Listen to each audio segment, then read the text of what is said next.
Hola, buenos días. Estamos aquí otra vez en nuestras pláticas mensuales. En esta ocasión, vamos a ver etapas del tratamiento. Es un tema que es muy bonito, muy amplio. Siempre, las personas que lo piden, que piden los temas, nos hacen pues revisar nuestra capacidad de síntesis y de análisis para poder presentar la información lo más sintetizada y comprensible posible. Y espero que en esta ocasión también lo logremos, ¿no? Mi Sí, nombre es Diana Rodríguez y dejo la palabra para que se presenten mis compañeros. Hola, mucho gusto. Yo soy Elena Cañizo, soy psicoanalista y estamos aquí para, una vez más, para hablar de este tema tan interesante. Gracias por acompañarnos. muy buenos días. Yo soy Armando Quintero y pues bueno, aquí estamos junto con Diana, Elena y yo para compartir pues nuestra experiencia, tanto clínica como teórica, en este nuevo tema que son etapas del análisis. Voy a comenzar hablando justamente de que la terapia psicoanalítica es un tipo de terapia especial. Especial en el sentido de que difícilmente va a poder caber en una definición o en una metodología rígida.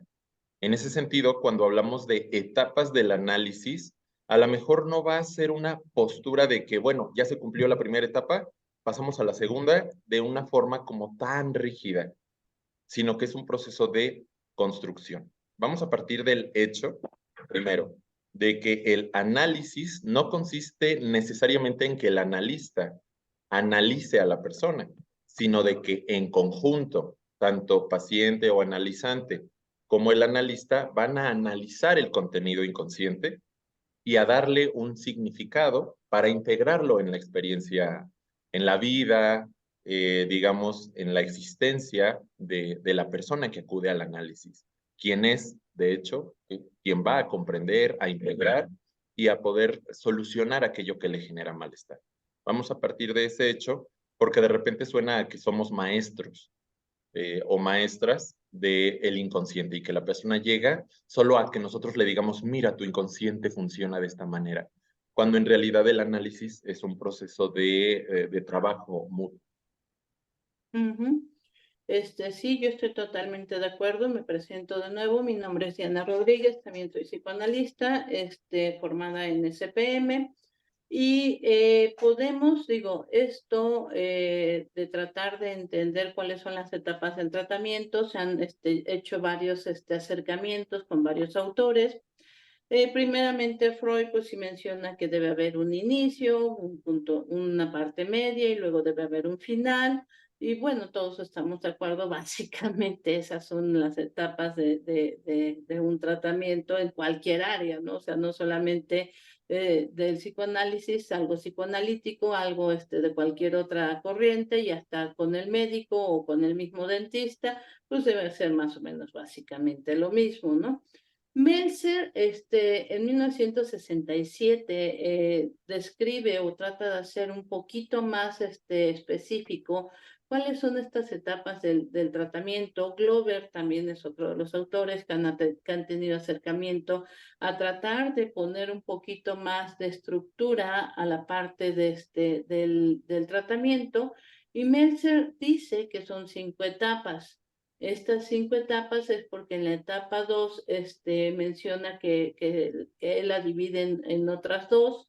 Y bueno, sí dice que primero hay un inicio y en este inicio lo que vamos a hacer es la recolección de la transferencia. Y digo, no me quiero adelantar muchísimo, nada más voy a iniciar con esta parte en donde, pues sí, es bastante obvio, pero ya lo sintetiza y lo pone de esta forma donde él dice que tiene una duración aproximadamente de 2 a 3 meses si el proceso va bien, si nosotros tenemos una constancia. Evidentemente, para que haya una relación, entre cualquier persona, o sea, entre una relación de una persona con otra persona, debe haber una constancia, ¿no?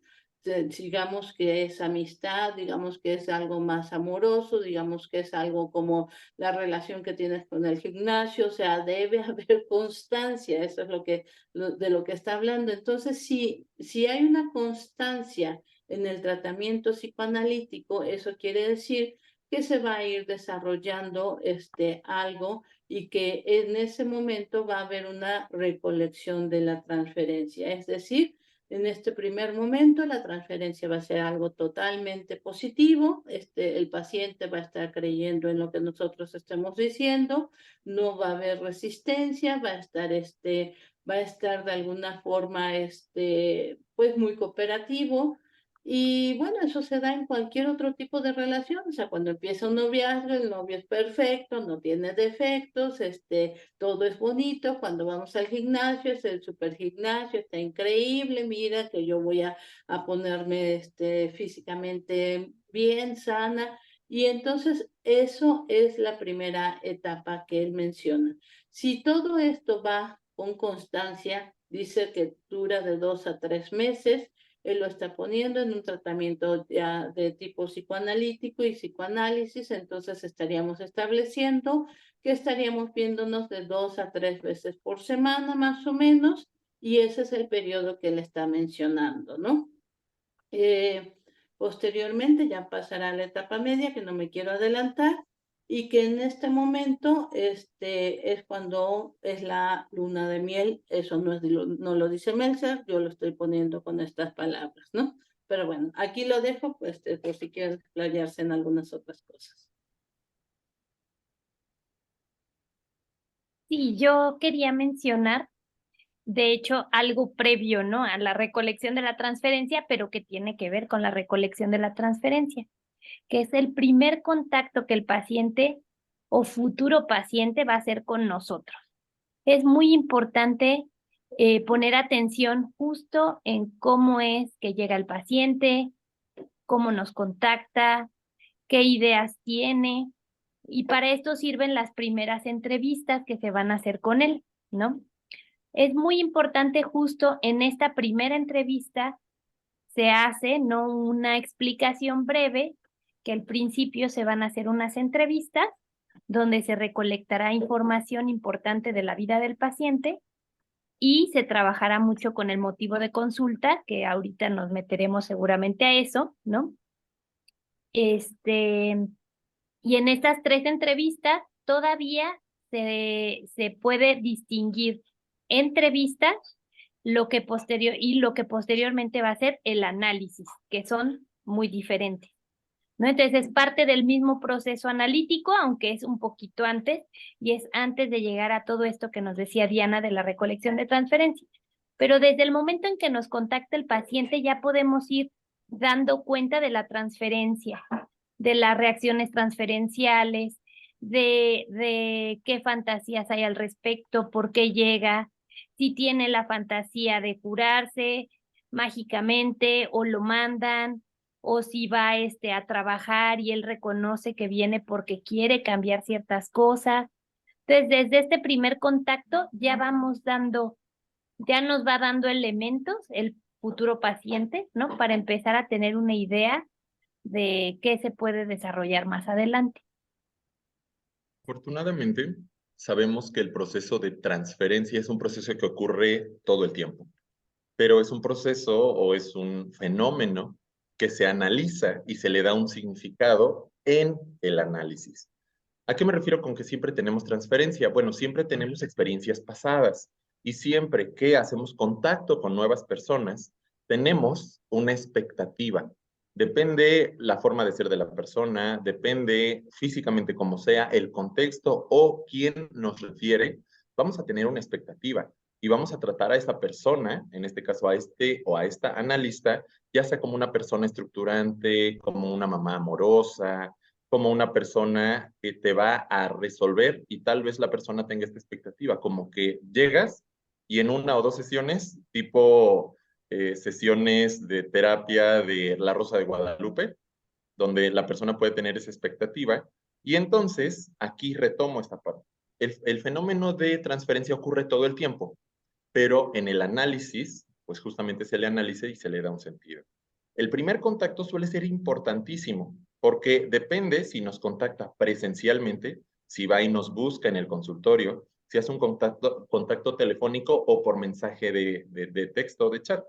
También vamos a intentar preguntar quién o cómo se enteró de nuestra existencia o quién nos refirió, porque también la persona que nos refiera va a darle un sentido a este contacto, como una persona amorosa, como una persona que va a poder ayudar a salir del malestar. Es decir, vamos a poder entender ya desde el primer contacto, desde el tono de voz, desde si la persona se acerca como con pena, con miedo, si se acerca con nosotros de una manera exigente, porque muchas veces es de, dime cuánto dura, cuánto cobras y en cuánto tiempo voy a estar curado o curado. Y de repente esto nos sirve para entender o empezar a entender la demanda que tiene la persona con nosotros. Y entonces le preguntamos, ahora sí, ¿qué hace que necesites de mi apoyo? ¿Qué hace que necesites o qué necesitas solucionar? ¿Qué hace que busques de mi apoyo terapéutico? Y entonces nos va a poder verbalizar el motivo de consulta, el cual, recordemos, no necesariamente lo vamos a tomar a rajatabla, como que ese motivo que nos verbaliza la primera vez es sobre el que vamos a trabajar todo el proceso, porque estamos en el entendido de que los procesos conscientes de la mente y los inconscientes están muy relacionados, pero no siempre tienen un acceso directo. Y entonces vamos nosotros a tomar como una primera referencia, es un motivo de consulta, pero muchas veces vamos a necesitar un par de sesiones más, las que nos comenta Elena, las sesiones de entrevista inicial, para confirmar si ese es el motivo o para descubrir si hay un motivo latente. Sí, totalmente de acuerdo. No recuerdo si me ayudan ustedes, si ya dimos el de entrevista, una de entrevista, una plática de entrevista. Pero entrevista es una de las cosas más importantes para poder iniciar un tratamiento. Es una de las cosas que muchos obvian, que muchos no les gusta, quieren entrar directo a trabajar, pero se necesita justamente la entrevista. El motivo de consulta sí tiene que ver muchísimo con lo que nos dice el paciente, pero a veces las cosas que nos dicen el paciente no son reales, ¿no? O sea, yo quiero que mi esposo cambie. No, eso no es real, no podemos tener injerencia sobre el esposo. Yo quiero que mi hijo sea mejor estudiante. No tenemos injerencia sobre eso, tenemos injerencia solamente y el paciente tiene más bien injerencia sobre él mismo y eso es lo que hay que trabajar. Entonces hay que ayudar también al paciente a construir el motivo de consulta. O sea, aterrizarlo y decirle, bueno, esto no se puede hacer, o sea, es como decir, yo quiero que mi mamá baje de peso y para eso yo quiero hacer dieta, ¿no? O sea, no vas a conseguir eso. Y entonces con eso nosotros tenemos que empezar a ayudarlo a construir el motivo de consulta y esto se hace por medio de la entrevista. Por medio de la entrevista vamos a ver motivo de consulta consciente y motivo de consulta inconsciente y entonces hay que plantearlo y el paciente tendrá que decidir si está aceptando eso o no, o lo quiere modificar o quiere aumentar otras cosas. Y bueno, eso es uno de los pasos, creo, primordiales. Después menciono lo de la transferencia, que lo retomo como lo dice Armando. La transferencia se da en todo tipo e inclusive a veces cuando llega el paciente le decimos o yo le suelo preguntar ¿qué te contaron de mí?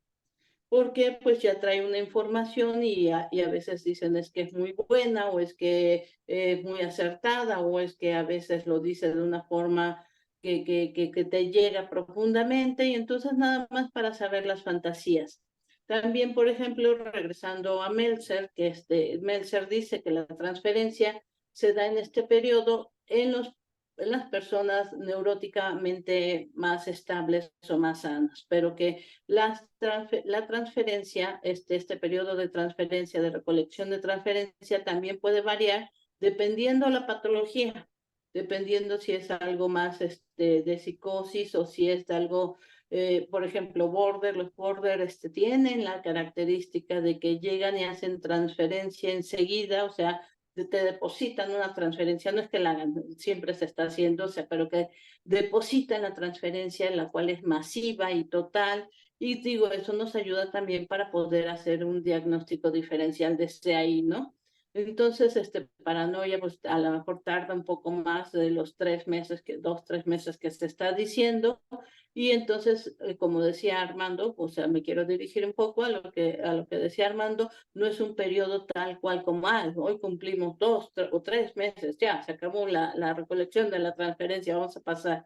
Depende de la relación que se establece con el analista y con la constancia que se logra con el paciente, ¿no? Ok, aquí lo dejo en este momento. En ese sentido, a veces voy a usar la palabra, juzga, de que no damos una intervención tan directa desde el principio, desde el psicoanálisis. Oye, ¿y por qué no simplemente le dices qué hacer? Y esto influenciado, evidentemente, por colegas, por ejemplo, abogados, quienes desde el primer contacto, o los médicos, quienes desde el primer contacto dan la indicación a la persona de qué debe hacer, cómo debe hacerlo. En ese sentido, es difícil que lo podamos hacer porque una indicación puede no ser entendida de la misma manera, depende de la estructura de personalidad de la persona que esté con nosotros y depende del contexto en el que se encuentre. Yo casi siempre pongo, por ejemplo, los médicos que le dicen a los pacientes, tómese su paracetamol con ibuprofeno cada 8 horas por 7 días. Y pues preguntamos, ¿realmente cuántos siguen esa sencilla indicación?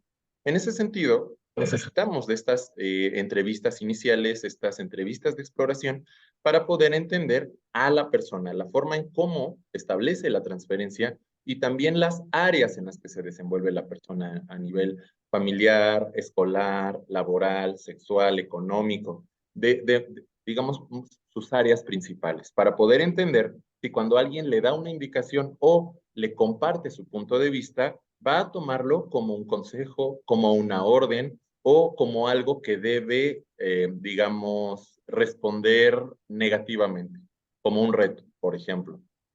Entonces, para eso necesitamos entender el tipo de transferencia que establece, el tipo de estructura de personalidad que tiene la persona, para entender también qué hace que necesite de nuestro apoyo en ese momento, porque es otra de las razones. Casi nunca, cuando aparece el malestar, casi nunca vamos inmediatamente con el especialista. Sea médico, psicólogo, psicoanalista, casi siempre esperamos mucho tiempo. En el caso de nuestra profesión, muchas veces llega a pasar entre 4 hasta 11 años desde que empezó el malestar hasta que la persona acude con el psicoanalista. Y entonces vamos a intentar entender en estas entrevistas iniciales cuál fue el detonante, porque normalmente hay algún cambio, alguna situación que hace que la persona ya no pueda tolerar ese malestar. Y entonces eso también nos ayuda a entender cómo maneja sus conflictos, lo cual es esencial antes de intentar darle ya sea una indicación o siquiera una observación o una interpretación. Exactamente, yo ahí nada más diría en la entrevista que sí es parte del inicio del tratamiento, pero no estamos todavía en esta parte de recolección, pero sí es parte del inicio. Ahí explicamos las reglas de cómo va a funcionar esto, que la regla máxima es que se diga absolutamente todo, ¿no? Entre más información nos dé, más fácil nos será encontrar el motivo del malestar y podemos regresarlo. Después de eso, bueno, y nosotros lo mencionamos como encuadre, las reglas son el encuadre.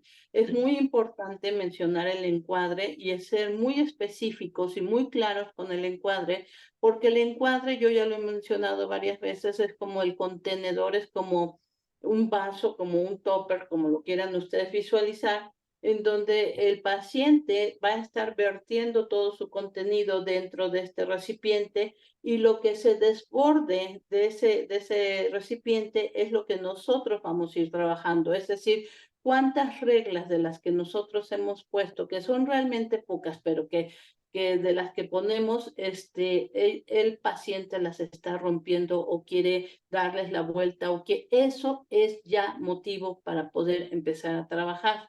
Desde que nosotros les decimos, nosotros cobramos tanto y el paciente dice, podemos hacer una negociación o podemos echar un volado. Este es algo de verdad que así sucedió, ¿no? O sea, quiero saltarme esa regla, quiero yo, definir las reglas. Y luego preguntan, ¿y por qué estaré yo así? Pues porque tú estás poniendo las reglas que no están funcionando y que entonces pues eso es lo que te ha llevado justamente a estar como te encuentras, ¿no? La regla máxima es decir todo lo que se te ocurra, todo lo que venga a la mente. De hecho, eso lo estableció Freud, y que entonces decía que inclusive cuando tú lo dices y no se te ocurre nada porque se le produce o se le invita a que empiece a fantasear, y que el paciente no esté pudiendo hacerlo. Freud decía que repitiera el mismo suceso en una segunda ocasión, pero cuando lo hace en una segunda ocasión, le va a poner elementos diferentes que son los llamativos y que vamos a poder ver qué es lo que está viendo ahí atrás. En pocas palabras, es que diga básicamente todo lo que se le ocurra. Y como ya había dicho Armando, tenemos que buscar el motivo desencadenante, porque, pues sí, como lo dijo Armando, tardan mucho los pacientes en llegar, tardan muchísimo, pero ¿qué fue lo que le hizo?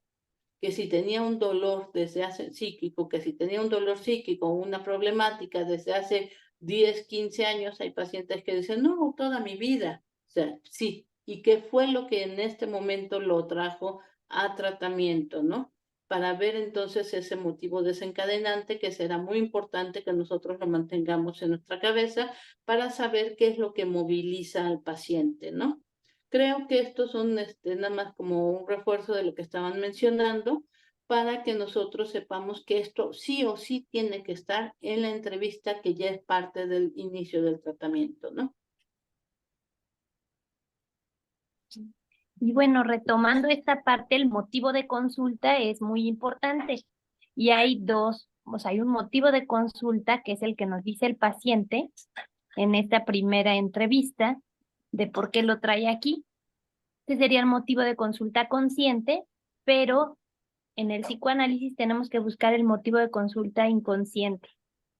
¿Qué quiere decir con esto? Estamos buscando realmente, como decía Armando y Diana, el detonante o dónde se dio esta como urgencia o motivación para acudir a tratamiento. ¿Dónde está lo que realmente el paciente quiere trabajar, más allá de lo que nos diga el paciente? ¿No? Saber, por ejemplo, si es una situación de toda la vida, entender bien por qué en este momento, si viene algún cambio, si viene hubo una pérdida, hubo una separación, por qué viene el paciente en este momento y qué es lo que tenemos que trabajar. En estas primeras entrevistas se va justamente a conocer la vida del paciente, se le va a preguntar muchas cosas, ¿no? Acerca de su vida, pero también se va a ir haciendo un estudio y un análisis del funcionamiento del paciente. ¿Cómo? ¿No? Se va a ir conociendo qué tipo de relaciones establece el paciente, cómo son sus afectos, cómo ha reaccionado ante pérdidas, separaciones, qué lo motiva a venir, qué expectativas tiene del tratamiento, qué relaciones de objeto tiene, si ha estado en terapia antes o no, cómo fue que dejó de estar ahí, por qué razones, porque todo esto nos va a dar información para tener una idea de qué esperar en el tratamiento. ¿Qué esperamos, no? Si es una persona que tiende al acting out y es muy impulsiva, también tener claro eso, ¿no? Si abandona o cómo reacciona ante cosas que no le gustan, rasgos de carácter, ¿no? Y entonces tenemos ya un panorama, como dice Diana, para pasar ya a la recolección de la transferencia. Ahora sí que ya tenemos un mapa de qué esperar un poquito y digo un poquito porque en realidad el psicoanálisis no es que tú traces el mapa que vas a seguir, el paciente y el analista lo van construyendo en el día a día, pero si tú tienes un panorama general de la persona, de tu paciente, es más probable que puedas empezar pues ahora sí, a prever qué va a pasar o qué posibles reacciones podrían estar ahí jugándose, y uno estar al tanto de resistencias y de transferencia, ¿no? Aquí quiero hacer un comentario. Todas las terapias de todas las corrientes, yo creo que son buenas, o sea, cada paciente va a tener o va a buscar algo que le funcione, pero una de las cosas que hace diferente el psicoanálisis y la terapia psicoanalítica, y ya lo hemos estado mencionando en varias ocasiones y hoy muchísimo, es la transferencia. Si se dan cuenta, estamos hablando que esta primera etapa se menciona que son de 2 a 3 meses. Hay muchos trabajos o muchos psicólogos que trabajan con los pacientes durante 2 o 3 meses, o sea, la terapia dura 2 o 3 meses.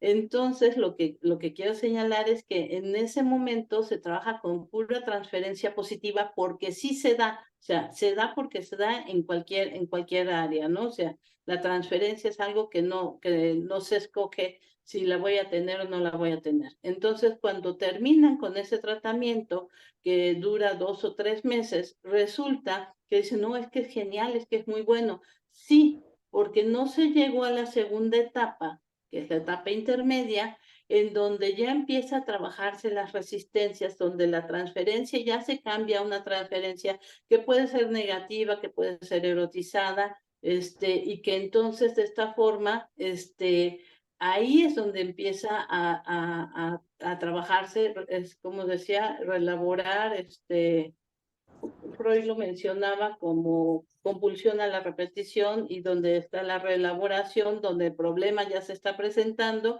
Y este tipo de terapias que insisto, no son malas, cada quien le queda la que, o le acomoda la que quiera o la que le sirva, pues resulta que quedan muy idealizadas. ¿Por qué? Porque se queda solamente con la transferencia positiva. En la segunda etapa, aquí nosotros ya estamos viendo todas las resistencias y ya puede haber un enojo o empezar a ver una resolución ya de algo mucho más profundo. Por eso también el psicoanálisis se le conoce como psicología profunda. Digo, quiero hacer nada más esa acotación, ¿no? Una vez que estamos o atravesamos por estas terapias iniciales, que se establece el motivo consciente e inconsciente de consulta y se determina el funcionamiento psíquico de la persona, cómo establece su transferencia, se establece el encuadre o la forma de trabajo y se identifica si la persona es capaz de seguir ese encuadre y en caso de que no, cómo rompe las reglas. Pasamos a una siguiente, digamos, una siguiente fase del proceso, que ahora sí viene a ser explorar el problema. Vamos a hacer una exploración a profundidad del problema y vamos a generar hipótesis acerca de cómo es el funcionamiento psíquico de la persona. Evidentemente, en colaboración con esta persona, porque siempre digo en consulta que es una colaboración de experto y experto. Uno, el analista, que es experto en los procesos inconscientes, en la teoría, en la entrevista, en el acompañamiento, pero la persona que acude con nosotros es experta en su vida, sabe qué contextos tiene y también entiende cuál es su realidad. Y pues siempre hay un 50-50 porque de repente la expectativa es que uno siempre le diga qué hacer, que uno siempre le exprese, dime qué hacer, cómo le hago, cuántas veces, cómo. Y uno de repente le dice, bueno, sería más fácil tener a un padre que te indique qué hacer o para que te garantice o evite la angustia, ¿no? De salir mal en el examen, tipo en una escuela. Y entonces la persona puede también entender que no siempre le vamos a decir, de hecho casi nunca le vamos a decir qué hacer. Y entonces ya la persona empieza a elaborar y a trabajar con sus conflictos, pero de una forma distinta a una paternalista, donde yo como experto, que lo sé todo, te digo qué hacer, cómo hacerlo, cuándo hacerlo. Y si no lo sigues, por eso la enfermedad te va a seguir, que nuevamente es una parte transferencial. Ujú. Y que de hecho ahí ya está armando en lo que se conoce como la etapa media, que Meltzer también ahí lo señala, y ahí Meltzer lo establece como, digo, lo estoy queriendo llevar a la parte técnica para que también ustedes tengan el contexto de esta parte técnica, ¿no? Meltzer lo hace o lo menciona como confusión de forma. ¿Qué quiere decir confusión de forma? O sea, el paciente empieza a esperar lo que dice Armando, que sea algo directivo, que le salve, que el papá o mamá venga y le explique cómo hacer las cosas y que entonces él resuelva su vida, pero cuando realmente él se da cuenta que no sucede así, porque ese es nuestro trabajo y no debemos caer en eso, o sea, ojo, ahí hay que ver que no caigamos en tratar de resolverle la vida al paciente. Entonces, se empieza a hacer una confusión de quién es el analista y quién es el analizando. Y entonces el paciente puede empezar a decir, bueno, es que pues yo pensé en resolverlo de esta forma porque yo sé que tú piensas y que de repente el paciente parece que es el analista, y que empieza a dar soluciones como supuestamente el analista tendría que darlas o que según él las da. Y aquí es una forma de tratar, o sea, psíquicamente hablando, es una forma de tratar de tragarse a este analista y no sentirse él solo y entonces que lo vaya acompañando muy al estilo. Acuérdense que la terapia psicoanalítica es una terapia regresiva.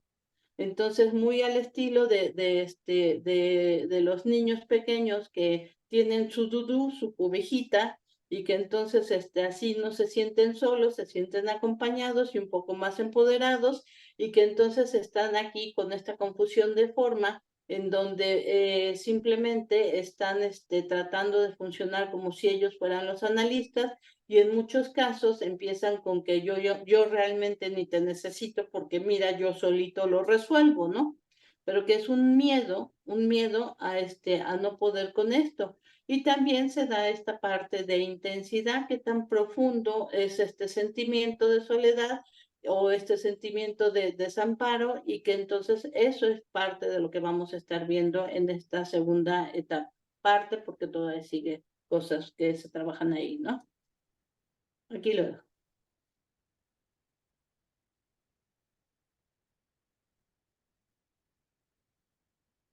No sé si alguien quiere complementar.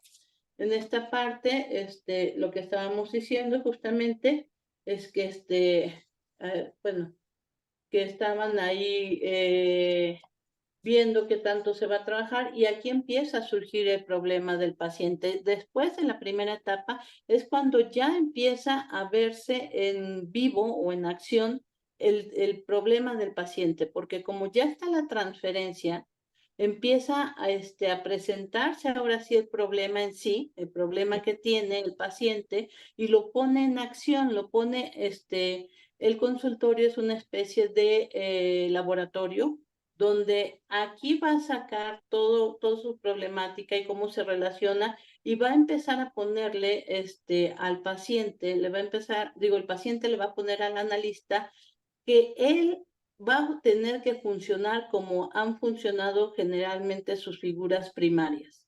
Y cuando el paciente ve que no estamos funcionando como sus figuras primarias, es cuando empieza a haber un cambio, empieza a ver qué está pasando, porque pues yo realmente, pues yo así lo he vivido siempre y así lo siento que así va a ser siempre y que va a haber una, no sé, retaliación o que me van a ignorar o que voy a perder el amor del objeto. Y esto es lo que se va dando en esta etapa que es intermedia, el cual el paciente va a tratar de reelaborar los sucesos de su vida de inicio, ¿no? Y nosotros ya aquí también ya presentamos lo que es la contratransferencia, es decir, lo que a nosotros nos despierta y nos provoca y lo vamos a empezar a utilizar en servicio o favor del tratamiento. Aquí lo voy a dejar hasta ahorita. Si alguien quiere comentar. También si alguien tiene dudas, por favor escríbanla o siéntanse con la libertad de hacer las preguntas, ¿no? Y nada más como aclaración, muchas veces en el manejo del lenguaje vale la pena, por ejemplo, este concepto de retaliación, que es cuando la persona ejerce una acción de castigo o de venganza a causa de haber recibido una agresión, que es un fenómeno que llega a ocurrir. Y entonces, aquí Diana nos comentaba hace rato, bueno, las primeras sesiones son de transferencia positiva, somos la persona que escucha, la persona que comprende, la persona que acompaña, nadie había escuchado lo que tengo que decirte, oye, nadie había tenido la paciencia de permitirme hablar. Y eso está maravilloso en las primeras sesiones, que ni siquiera son de análisis como tal, porque estamos recabando la información, estamos comprendiendo cómo funciona. Claro que damos una retroalimentación, no solo es entrevista, claro que estamos dando devoluciones, pero en el trabajo en sí, ya en el analítico, vamos a meternos mucho nosotros, los analistas, porque lo que ocurre en la relación terapéutica suele ser reflejo de lo que ocurre con las relaciones que tiene la persona fuera del espacio analítico, fuera del consultorio. Y entonces, cuando nota que no cumplimos las expectativas al 100%, pues nos va a depositar también esta transferencia agresiva, por ejemplo. Nos va a actuar aquello que normalmente actúa en sus relaciones con amigos, con relaciones de pareja, con familiares, y ahí es donde nosotros, en primera persona, podemos mostrarle aquello que hace esta persona para solucionar o para no solucionar sus conflictos. Y entonces ahí es donde la persona de repente puede no recibir la gratificación que normalmente recibe de sus relaciones fuera del consultorio. Y ahí es donde realmente empieza el proceso analítico, porque difícilmente nosotros vamos a estar explicando como las caricaturas ahora sí que en las series, donde el analista llega y tu conflicto es porque cuando tenías 3 años tus papás se llevaban así. Difícilmente lo hacemos así. O sea, difícilmente lo intelectualizamos, sino que le mostramos, oye, tú esperabas que yo te dijera qué hacer y ahora no quieres venir a consulta y ahora por eso sientes que soy una mala persona. Y entonces le intentamos poner en palabra aquello que está actuando o que potencialmente puede actuar. Retomando esto que dice Armando, un concepto muy importante es la alianza de trabajo. La alianza de trabajo es esta parte donde el yo o la parte sana del yo del paciente se alía o coopera o se pone a disposición para hacer el trabajo analítico con el analista. Es muy importante recalcar que si no hay alianza de trabajo es muy difícil que se tolere la frustración que implica un proceso psicoanalítico. ¿Por qué? Porque no, como decía Armando, como decía Diana, no es rápido, es tardado porque nos vamos una capa a la vez, nos vamos del material más manifiesto a lo que hay más abajo. Entonces es ir revisando muchas cosas, ir viendo qué afecto le corresponde a cada situación que vamos tocando, etcétera. Entonces, la alianza de trabajo es indispensable en estos primeros momentos del análisis para que el paciente pueda continuar cuando se sienta molesto, ¿no? Cuando ya la transferencia tome lugar en el consultorio ya abiertamente, como decían en esta parte del análisis, en la parte intermedia, se tolere, ¿no? Y aunque me sienta muy molesto como paciente, puedo decir y diferenciar como, bueno, estoy muy molesto, a lo mejor creo o siento que es con mi analista, pero voy a venir y te lo voy a decir y voy a entender por qué está pasándome esto. Entonces es indispensable formar una buena alianza de trabajo para ya entrar a la parte media, que es propiamente el análisis. Me gustaría como señalar algunas de las herramientas que tenemos, ¿no? En esta parte del análisis. Se habla mucho de la interpretación y sí, claramente es nuestra herramienta principal que promueve una cuestión analítica y de interpretar lo que el paciente no está pudiendo ver. Pero para que lleguemos a esto hay varios pasos, no es inmediata. Tenemos que confrontar al paciente con qué, o sea, hacer explícito al yo qué es lo que está sucediendo, ¿no? Que el paciente primero reconozca, esto está pasando o esto me pasa aquí, allá y acá. Entonces ya es explícito, confronto al yo con el material que posteriormente se va a interpretar. También tenemos que hacer aclaración. ¿Qué es la aclaración? Que nos quede como analistas y a nosotros y al paciente totalmente clara la información. ¿Cuándo, cómo, desde dónde, por qué? En tu infancia pasó esto, en tu adolescencia esto. Entonces vamos haciendo como toda nuestra lista de información mental, ¿no? Para saber qué fue lo que pasó y el mismo paciente va aclarando y metiendo a lo mejor información que no recordaba o diciendo, no, esto no pudo pasar así. Entonces se va haciendo una discriminación de la información para el paciente y el analista.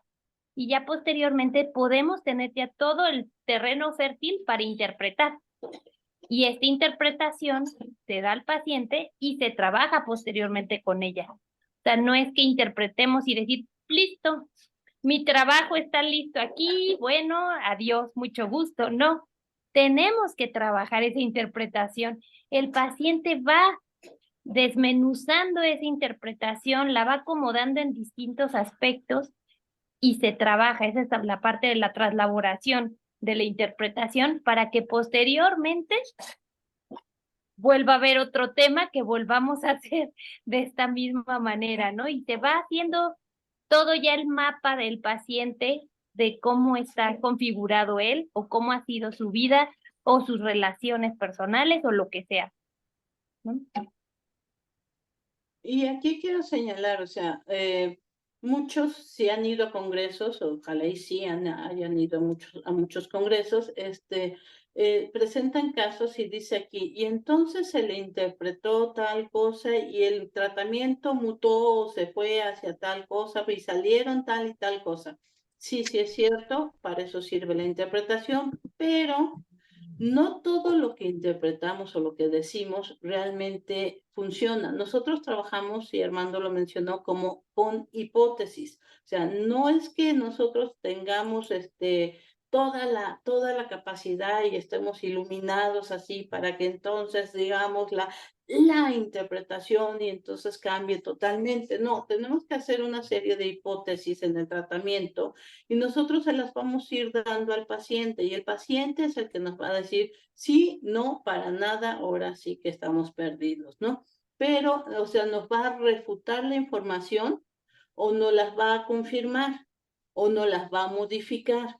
Y conforme nos vaya haciendo eso, si no las refuta, evidentemente lo dejamos ir. Si no las acepta, entonces nos seguimos por ese camino. Y si nos aumenta o nos da más información, como decía Elena, clarifica lo que nosotros tenemos, entonces nosotros vamos a ir modificándolo para seguir avanzando. Cuando uno va a un congreso, pues uno no pone todas las hipótesis que fueron rechazadas, porque no terminamos en toda la semana de leer el caso, sino solamente señalamos las interpretaciones que han sido funcionales y que entonces ahí el paciente va cambiando, ¿no? Mencionaba también que en esta segunda etapa ya se presentan las resistencias. Podemos decirlo, o yo estoy de acuerdo también con Glover y con Meltzer, que la resistencia es la transferencia, o sea, mencionan que realmente como ya se está haciendo esta transferencia, ya nos están colocando en el papel de las figuras primarias, entonces ya empieza a actuar el paciente como si estuviera actuando con sus figuras primarias y el tratamiento va empezando a sufrir de unos ciertos obstáculos que nosotros conocemos como resistencias y que creo que ya también en otra conferencia hemos mencionado las resistencias y que se pueden clarificar o se pueden clasificar en varios que no creo que aquí sea el momento, pueden revisar la información y vamos viendo qué es lo que nos va presentando y como dice Elena, eso es lo que nos va a dar la información de cómo funciona esta persona en el mundo externo, ¿no? Por ejemplo, una persona que, pues, no sé, tenga rasgos paranoides y entonces de repente sienta que el analista lo está atacando, cuando evidentemente nuestro trabajo no es atacarlo porque estamos en el mismo equipo, nos vamos dando cuenta cómo entonces va reaccionando con nosotros y cómo lo hace evidentemente con los de afuera.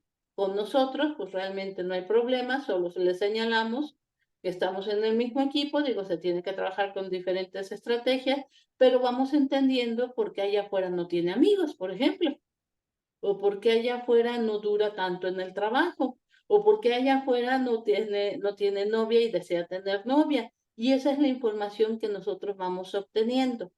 Entonces, bueno, aquí lo dejo. Y en este proceso vamos a entender que dar una interpretación suele no ser una indicación de ya descubrí tu inconsciente y cómo funciona, sino que es un ofrecimiento. Además de que no se ofrece así como lo identificamos, sino en el momento en que la persona puede escucharlo. En este caso vamos a entender que el análisis es un momento, ahora sí, un momento del proceso donde se van a examinar los indicios de los conflictos o el conflicto que trae la persona que llega con nosotros, llámese paciente, analizante, cliente, como sea, y se les va a intentar se le va a intentar dar significado. Entonces, se hace consciente o lo inconsciente, se le da significado, pero se integra a la conciencia de la persona que está acudiendo a análisis. De tal forma que uno de los trabajos que tenemos es identificar cuáles son las resistencias y ayudamos a que estas barreras o las barreras psíquicas de la persona se puedan comprender y se pueda de alguna forma, y esto lo pongo entre comillas, debilitar la barrera que separa a los procesos inconscientes de la conciencia.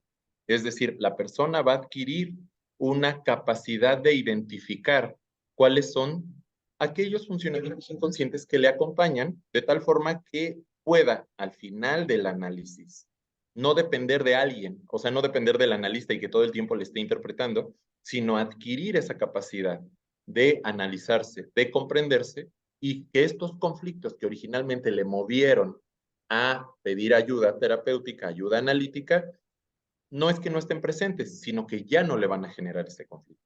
Va a haber un cambio en el posicionamiento. Y para eso, la propia persona va a tener que entender qué expectativas, qué fantasías, qué procesos de transferencia, cuál es su funcionamiento y su estructura de personalidad, pero sin que se lo enseñemos teóricamente, porque nosotros en el análisis no le vamos a decir, mira, tú tienes un funcionamiento neurótico.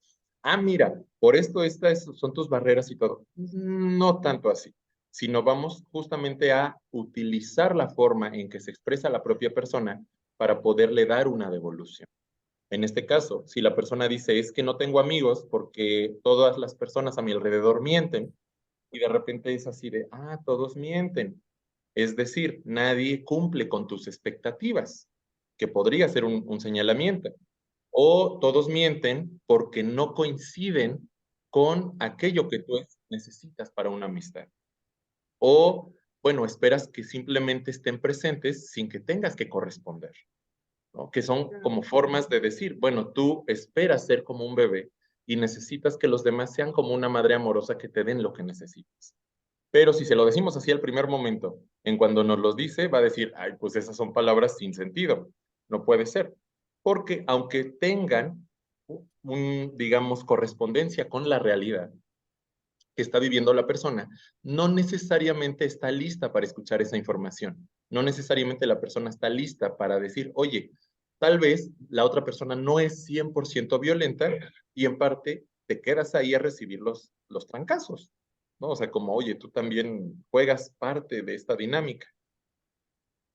Y que aquí, siguiendo con lo que dice Armando, es que no quiero que se me vaya, ¿de cuándo le tenemos que decir esto?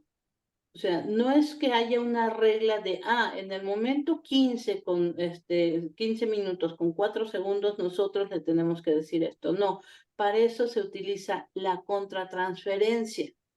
La contratransferencia es otra herramienta que nosotros tenemos, que es cuando nosotros vamos a sentir, o sea, lo que nos está provocando el paciente, lo que nos está provocando, y vamos a saber cuándo entonces es receptivo de esta información que nosotros ya lo tenemos, nosotros clarificado, que ya lo entendemos y que él puede recibirlo. Entonces, es muy importante que nosotros ocupemos estas dos herramientas, la transferencia y la contratransferencia. La transferencia nos va a dar cómo vive la vida él y la contratransferencia nos va a dar la información de de cómo estamos siendo vividos y cuándo podemos ocuparla para poder devolver la información que estaba diciendo Armando, para que nosotros podamos, para que esta información sí entre. Si nosotros lo decimos en un tiempo no es el correcto, se obtura, se cierra y tenemos que volver a esperar a que vuelva a haber un momento en donde él esté receptivo y pueda entenderlo. En esta segunda etapa del tratamiento es interesante porque aquí ya empieza la parte de introyectar, o sea, la información que nosotros les vamos a devolver, ahora sí la van a hacer suya. Antes de esta primera etapa, lo que se utiliza es la internalización, no la introyección.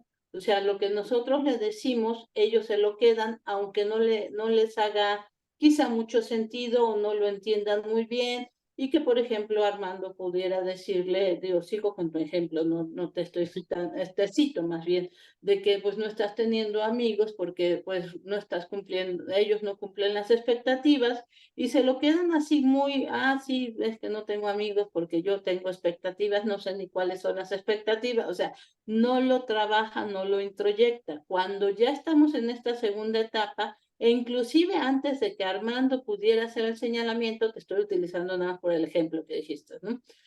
Antes de que pudiera hacer el señalamiento, empieza a decir, es que no, como que no me satisfacen, como que la novia debería ser más alta, más algo, más grandiosa, más bla, bla. Y ahí es cuando nosotros contratransferencialmente entendemos que es el momento de devolverlo y Armando podría haber dicho, sí, es que nadie satisface tus expectativas. Y ahí es donde se hace el match y ahí entra y ya se vuelve algo introyectivo, algo que sí ya le pertenece y que ya lo va entendiendo. Antes no. Esto es muy importante en esta segunda etapa. En esta segunda etapa también empieza a ver al analista como un ser más, o por lo menos es lo que esperamos, más real y más aterrizado. Tiene defectos. O sea, antes está totalmente idealizado y y no tiene ningún problema, ningún defecto, ni siquiera, o sea, si él está para nosotros 100%, y en esta segunda etapa lo empezamos a ver ya con estos efectos, y sería lo que Klein diría que es el destete, o sea, que es la parte, ya estar de la esquizoparanoia a una parte depresiva, en donde ya empezamos a ver a la madre, Klein lo cita como esta figura de la madre, que bueno, sí, pues no trae la leche así cuando yo quiero, en el momento que yo quiero, con la temperatura que yo quiero, pero me da leche y es buena onda, y ahí está, y a veces aguanta mis berrinches, entonces, pues tiene cosas más buenas que malas y lo conservo. Y así estaríamos esperando que los pacientes nos vayan viendo. Esto lo que va a producir es que empiece a haber una relación total con el analista. Freud decía que una de las características más importantes para saber si hay un buen pronóstico de tratamiento es ver si puede haber relaciones totales.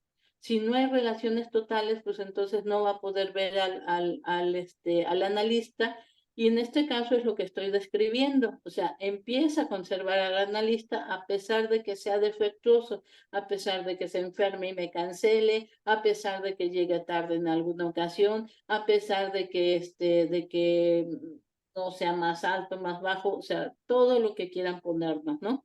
Y ahí está, esto se da en esta etapa del tratamiento que es muy importante.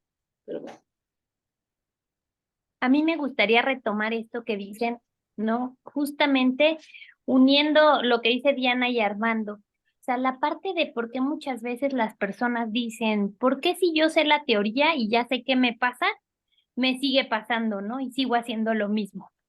¿Por qué? Porque es eso, o sea, es teórico, está en la cabeza, pero el análisis es vivencial. O sea, no hay manera de ahorrarte, o sea, no puedes, teóricamente obtener el conocimiento de un análisis, porque se tiene que vivir.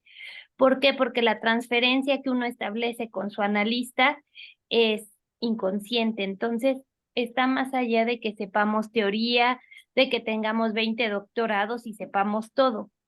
Lo tenemos que vivir. ¿Para qué? Para ver cuando estamos actuando esta cuestión transferencial y sintiéndonos como nos estamos sintiendo. Es ahí donde hay posibilidad de que se modifique, de que haya alguna, se llaman interpretaciones mutativas, estas interpretaciones que logran que el paciente se mueva de lo que se está repitiendo constantemente. Entonces, bueno, justamente el insight tiene que complementarse y tiene que ser afectivo y pues lógico, racional, ¿no? No basta con saberlo y decir, ah, pues sí, ya sé si escojo este mismo tipo de pareja, ¿por qué siempre lo hago? Porque va más allá y es una cuestión de experiencia, o sea, de experiencia. Por eso esto lo que dicen Diana y Armando, o sea, tenemos que vivirlo con el paciente y construirlo. Y cada análisis se va construyendo en la dupla analítica, o sea, no es el mismo analista para todos los pacientes, porque se vive distinto y cada analista tiene que reaccionar al paciente y va conformando como su forma de comunicarse, pautas de conducta, o sea, cómo se va haciendo un lenguaje particular con el analista del paciente. Entonces es muy importante como esta parte vivencial, de que no podemos, ¿no? Y por eso los memes de que los psicólogos, si saben tanto, ¿por qué van a terapia, no? Pues sí, porque no es de teoría y no podemos tampoco como analistas aplicar solo teoría a los pacientes, porque eso no funciona. Tenemos que ir dándole lo que necesita el paciente de acuerdo al contenido de su discurso. Una de las razones por las que solicitamos más de una sesión a la semana, porque hay personas que dicen, ¿y por qué más de una vez a la semana? Ah, bueno, porque cuando tienes sesiones una vez a la semana, suele ser como el resumen de la semana. Ay, pues esta semana me pasó esto. Fui a la escuela, fui al trabajo, hice aquello, salí con estas personas y muchas veces nos programamos. Es decir, pensamos qué le vamos a decir al analista. Vamos camino a terapia y de repente, ay, y venía pensando qué te iba a decir. Cuando tenemos más de una sesión a la semana, que mencionaba Diana al inicio de esta charla, ya no se presta a que podamos ocupar esa información. Y tenemos que empezar a hablar ahora sí de nosotros mismos, de las expectativas que tenemos, de las fantasías que tenemos, de las idealizaciones que realizamos o de cómo reaccionamos a cuando se rompen estas idealizaciones, de nuestras frustraciones, de nuestros deseos. Y esto permite hacer un trabajo, como mencionamos en esta perspectiva, más a profundidad. Ya sin estar hablando del contexto, sino realmente estar hablando de nosotros mismos, de nuestras expectativas y de lo que podemos sentir tanto en la relación terapéutica como en nuestras relaciones cercanas. Muchas veces decimos, ay, es que el analista desea o quiere ganar más dinero, estafar, no sé qué. Incluso esa fantasía se trabaja en la consulta y podemos ayudarle o acompañar a la persona a entender cómo vive el proceso terapéutico. Si como una persona que estafa y que solamente se dedica a ganar gracias a esto, o una persona amorosa que va a poder ayudarnos, o obviamente después de un tiempo, la persona que va a hacer su trabajo mientras yo hago el mío al analizar mis propios conflictos, al comprenderme y al colaborar en conjunto para llegar a la solución de mis malestares. Justamente por eso, cuando le solicitamos a alguien más de una sesión a la semana, casi siempre la fantasía es, me está viendo tan mal como para verme más de una vez a la semana, pero casi siempre es de, pues en realidad te estoy viendo suficientemente bien y con las herramientas necesarias como para poder aguantar los trancazos de un análisis que requiere más profundidad. De hecho, un comentario, o sea, también se presentan las resistencias y entonces llegan a alguna ocasión y te dicen, el lunes, te dicen todo el resumen de la semana y yo de juego les digo, bueno, ¿dónde te firmo el acuse de recibido del memo que me trajiste de toda la semana, ¿no? Entonces, posteriormente, empezamos ya en la segunda sesión y ya no tiene más información que darte del resumen. Entonces ya empieza a trabajar el mismo y algunas veces dicen, es que la verdad no traigo nada que trabajar. Y bueno, entonces vamos a trabajar cosas riquísimas. Y casualmente, o sea, no es casualidad, pero así funciona, pues resulta que esas sesiones se vuelven muy ricas en material y en contenido porque como ya estamos a algo que ya no tiene con qué señalar, o sea, repetir de todo lo que sucedió, ya empieza a trabajar él mismo lo que ya es un proceso mucho más interno. Y esto nos hace que nosotros podamos irlo conociendo más. Si es una tercera sesión, pues evidentemente se quedan ya un poco más pensativos de lo que hablaron en la segunda sesión y muchas veces traen como para reflexionar un poco más de lo que hablamos de la sesión anterior, y esto se va pero rapidísimo. O sea, subir una sesión no equivale a trabajar el doble, equivale a trabajar el triple o más allá, y no todos lo aguantan. O sea, hay que ver también con qué tipos de pacientes vamos a poder hacerlo y con qué tipos de pacientes no, como lo decía Armando. Para que una persona tenga 2, 3 veces por semana o hasta 4 por semana, es que debe ser psíquicamente bastante estable para que no se pierda. Y digo, hay también patologías que hay que ver cómo se trabajan ya cada una, pero pero que puedan aguantar la profundidad y de verdad la gente sale cansada. También quiero mencionar que en esta etapa que es la etapa intermedia, también se presenta o se suele presentar el primer sueño y el primer sueño donde se presenta el analista, donde el paciente sueña al analista.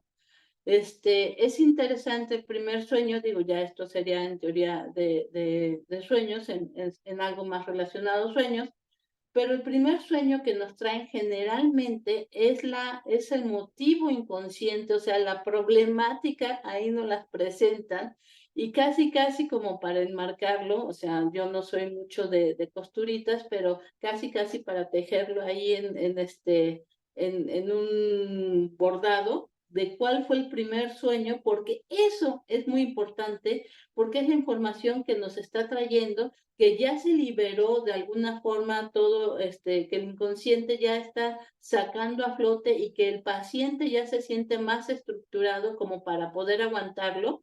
Digo, todo esto es de manera inconsciente, él no lo vive así. Y eso es interesante porque ahí vamos a ver hacia dónde o cómo trabajar este material que nos está trayendo. Y también aparece casualmente el primer sueño donde ya percibe al analista. De hecho, algunos otros autores, ahorita no me viene a la cabeza, nos dice que si el paciente trae un sueño donde se presenta el analista, y esto es en una etapa muy temprana, estamos hablando en el proceso de 2 a 3 meses, es una mala señal porque entonces esto ya es una transferencia que es masiva y que entonces estaríamos hablando de otro tipo de patologías, las cuales se tienen que trabajar de otra forma. O sea, hay muchas aristas que nosotros tenemos que ir sumando y restando para saber por dónde va a ir el tratamiento, ¿no? Pero digo, no quería que se me fuera esta parte del primer sueño que suelen traer en esta etapa, ¿no?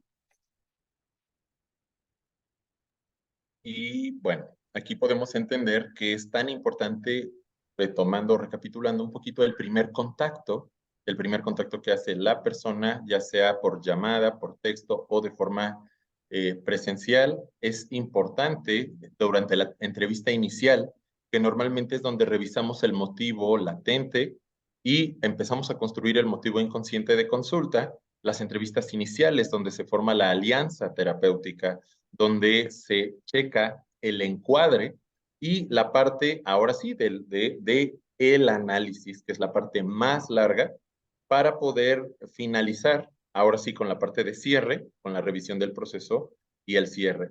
Y que muchas veces este cierre, espero como no estarme adelantando tanto, pero se anticipa. O sea, no es como que le digamos a la persona, oye, ¿qué crees, Elena? Hoy es la última vez que nos vemos. No así como un de repente de, ya resolvimos el problema, sale, bye. No, porque para el cierre también se necesitan revisar qué fantasías acompañan la despedida.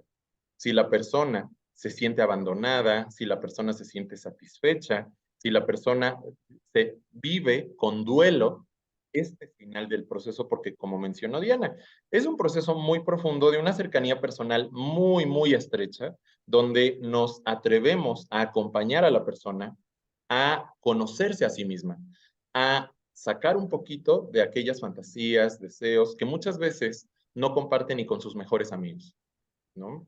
Y entonces, cuando la persona escucha, oye, ¿qué te parece que va llegando el momento de dejar de vernos? no solamente porque ya se resolvió el conflicto, sino porque la persona ya tiene una capacidad de un posicionamiento diferente y ahora es, oye, ¿qué opinas de la posibilidad de que vamos ya a dejar de vernos? Y la persona puede ahora compartirnos cómo vive esa experiencia de soltar, esa experiencia de desprendimiento. Sí, estamos ya hablando de esta parte que es el cierre. En el cierre se va a ver ya también, o sea, ya se formó una relación, o se esperaría que ya se formó una relación con el analista. Evidentemente lo que vamos a verlo es como un objeto de amor, ya lo estamos entendiendo así, y el cierre nos da también la idea de perder o el miedo de perder este objeto de amor, ¿no? Y que también sería un duelo, o sea, habría que trabajar el duelo y de cómo se ha visto o cómo ha vivido él el duelo, sería lo que Klein diría que es el destete, y yo aquí diría también, o sea, ¿qué es lo que hace o cuándo decimos que un tratamiento debe terminar? Alguna vez nos mencionaban que un profesor mencionaba que uno empieza a ver el final del tratamiento cuando el paciente empieza a plantearlo. Esa es la primera señal donde nosotros estamos empezando a ver, nada más hay que distinguir si no es una resistencia, sino ya es una idea que él considera que ya está funcionando de otra manera y que lo está haciendo sentir bien. Y entonces eso sería como un primer viso, una primera señal de que el tratamiento pudiera estarse acercando al final, ¿no? Entonces también hay que ver qué criterios son los que ocupamos para poder decidir en conjunto, porque no es por parte solamente del analista ni por parte tampoco solamente del paciente, es una dupla, como lo hemos mencionado, criterios de terminación, ¿no? Entonces, pues algunos como psicología del yo diríamos que sería que se ha reforzado las áreas libres de conflicto, y que entonces ya es una persona más adaptada al mundo, y eso pudiera ser en la parte de psicología del yo. En algo con Klein, pues el punto que señala es la elaboración de las angustias depresivas. O sea, ya está pasando a esta etapa depresiva, ya no está en la etapa esquizoparanoide, ya está entendiendo el mundo como una serie de pérdidas que él puede afrontar y que puede ir avanzando.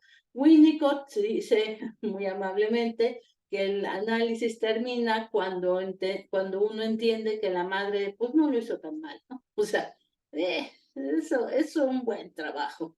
Y entonces estos son unos puntos de algunos teóricos de cuando ellos consideran que hay una terminación del tratamiento, ¿no?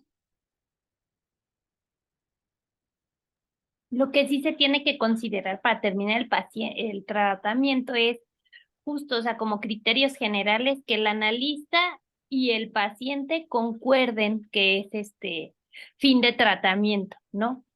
No suspensión ni abandono.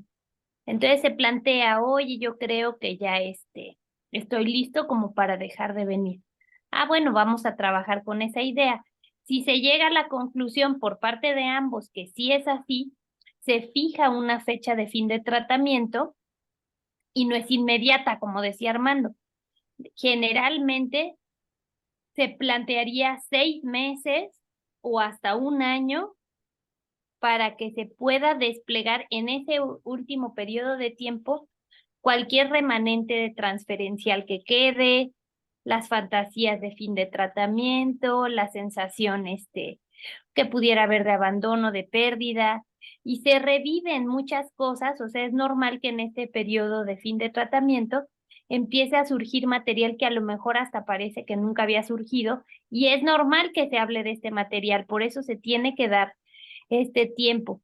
¿Para qué? Para disolver la transferencia que pueda quedar ahí, y entender a lo mejor hasta mecanismos de que de repente el paciente empeora, ¿no? Hace cosas que ya no hacía, empieza a sentirse como nunca se había sentido, ¿no? Y es como mecanismos a lo mejor de miedo a terminar el tratamiento y hasta cuestiones regresivas de decir, no, ante el cambio me regreso y no quiero irme.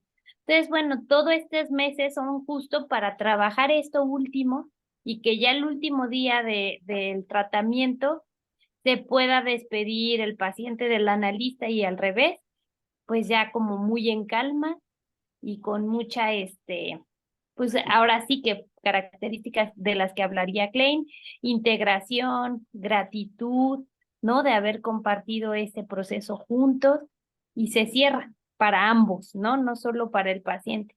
El analista también termina el tratamiento con ese paciente, porque cada análisis es particular, se construye entre dos, ¿no?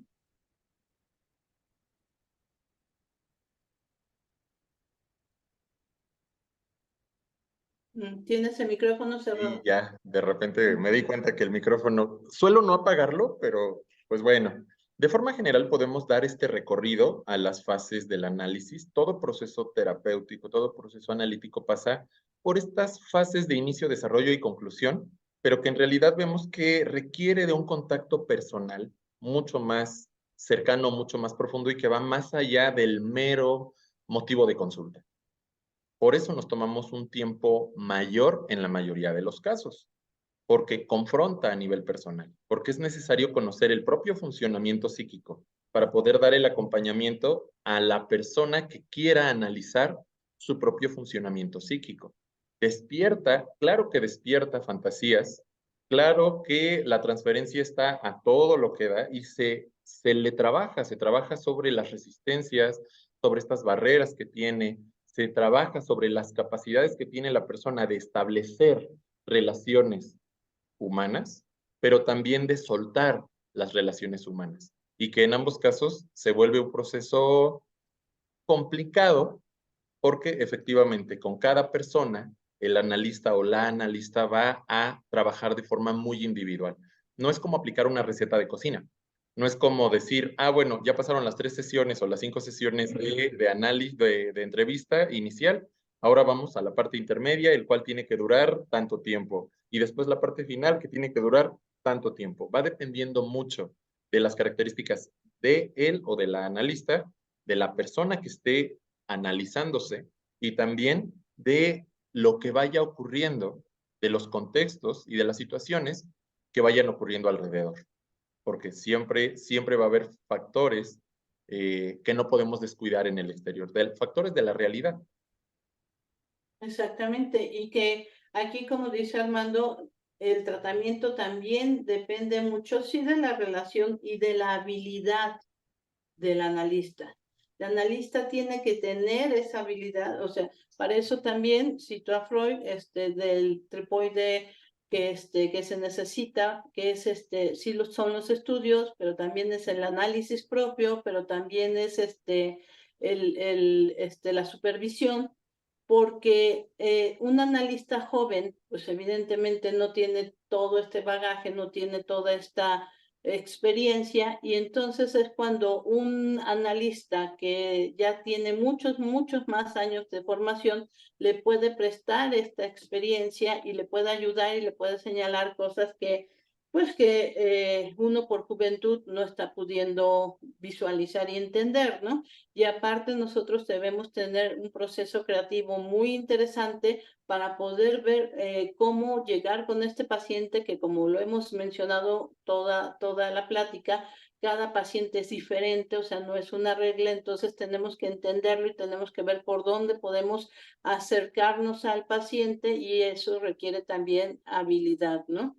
Entonces se espera, se desea que un analista tenga que haber tenido o tenga su análisis propio, tenga los estudios pertinentes y la supervisión, porque de esa manera es como va a poder establecer la relación con el paciente y poder ayudarle.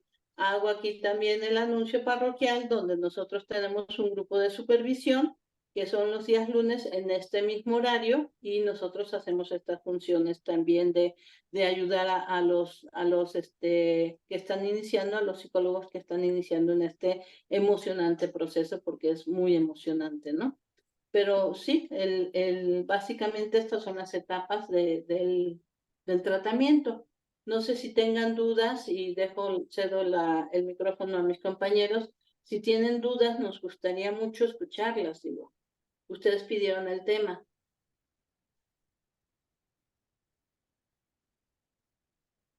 o lo explicamos perfectamente y ya nadie tiene dudas, ¿no? Lo dudo mucho, pero bueno. Si es que llegan a tener alguna duda del tema o simplemente algún comentario de lo que estamos revisando ahorita, podemos escuchar o leer su comentario y nos serviría de retroalimentación, justamente para confirmar si lo que ya sabían coincide o descubrieron alguna perspectiva complementaria o una perspectiva nueva. Siguiendo con lo que nos comenta Diana, efectivamente, una vez al mes hablamos de algún tema que tiene que ver con el trabajo en la clínica y el resto de las semanas, el resto de los lunes, damos un seguimiento, una supervisión en grupo pues más o menos pequeño para las personas que incursionan en este camino de la clínica, en el camino de acompañar a personas que necesitan resolver, que necesitan conocerse y que necesitan dejar de sentir algún malestar. En este caso, nos escribe, ay, no alcanzo a ver el chat. A ver, ya está. María Elena dice, yo tenía dudas del cierre, pero ya me dieron un panorama. Muy bien. Gracias por tus palabras. Ahí quiero hacer un comentario. Algunas personas o algunos pacientes dicen, bueno, ya no vamos a ser pacientes, ¿podemos ser amigos? ¿Qué dicen los que están ahí? ¿Sí se puede ser amigo de un ex paciente? ¿Qué dirían? En este caso, vale la pena aclarar la razón por la que vamos a estar en contacto con otra persona. Vamos a aclarar que si estamos en la escuela podemos ser docentes, alumnos, si estamos en el trabajo, pensando en relaciones verticales. Vamos a pensar que está el jefe o jefa y subordinados, subordinadas. En el caso de la relación terapéutica, nuevamente no se trata de una relación de igual a igual. Sí es una relación vertical en el sentido de que vas con una figura de autoridad, en este caso el especialista o la especialista, y asumir o buscar una amistad con esa persona sí es un intento de corromper o un intento de dejar de trabajar lo que realmente genera el malestar. Como mencionan en el chat, ¿no? Donde menciona justamente María Elena. Yo digo que no. Yo, bueno, en este caso y con la experiencia que tengo, coincido contigo. No es posible a menos que no se esté haciendo un trabajo analítico, ¿no? A Y diferencia de ahí, otras áreas, porque si tú eres un amigo o amiga, es como ser papá o mamá. No puedes ser amigo o amiga de tus hijos, porque son roles incompatibles. y ahí es donde menciono, o sea, se da una relación asimétrica porque en el sentido de que nosotros como analistas sabemos prácticamente todo lo del paciente porque la relación que se establece es una relación verdaderamente íntima, más íntima que la que tienen con sus parejas, con sus amigos, con sus mamás, mamá, papá, con sus padres.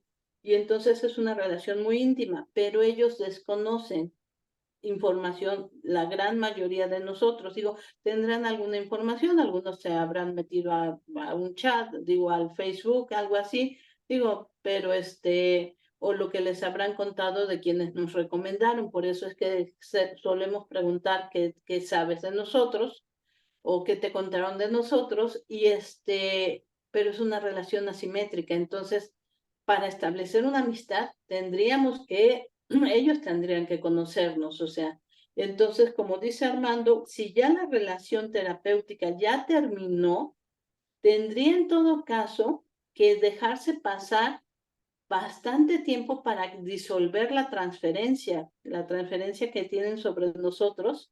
Y estoy hablando de bastante tiempo, yo diría hasta años, o sea, no es sí, ya la próxima semana o en un mes nos vamos a tomar un café, no, se tiene que disolver toda esa transferencia y quizá pudiera llegarse, y estoy hablando así como muy en el futuro, a establecerse otro tipo de relación, quizá otro tipo de relación, cerrando la oportunidad de que entonces ese paciente regrese a un análisis con nosotros, porque ya no podría existir ese análisis, ¿no? Entonces digo, esa es de las redes también. Bueno, nos quedan creo que 2 minutitos. Correcto. ¿Alguien más? O pues ya nos despedimos. Pues sí, yo creo que fue bastante interesante, a mi parecer. Me gustaría que todos dijeran si les interesó, si cumplió sus expectativas, si quisieran saber algo más de este tema, si quedó corto, si a lo mejor dimos más información, si el nivel no se entendió muy bien. Nos gustaría, nos ayudaría mucho, por favor.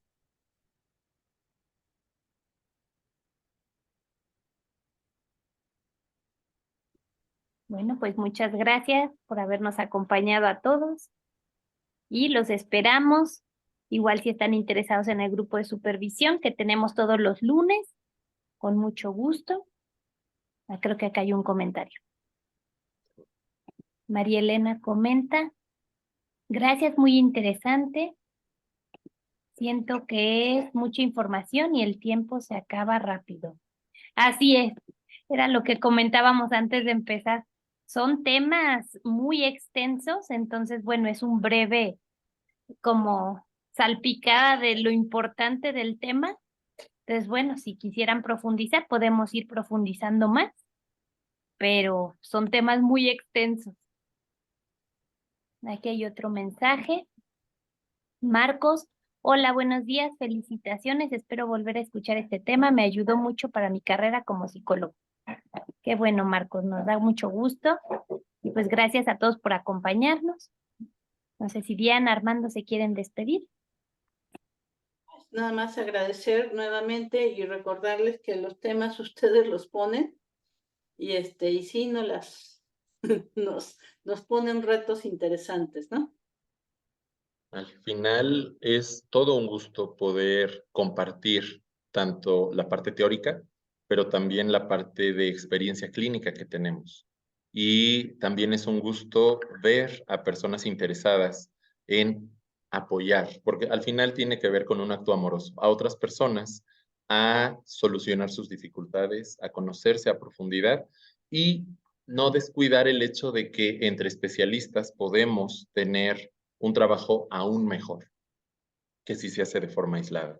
Y en caso de que decidan continuar en contacto con nosotros, pues nos vemos todos los lunes en las supervisiones de casos y también lunes una vez al mes aquí en las charlas que ofrecemos en Conócete.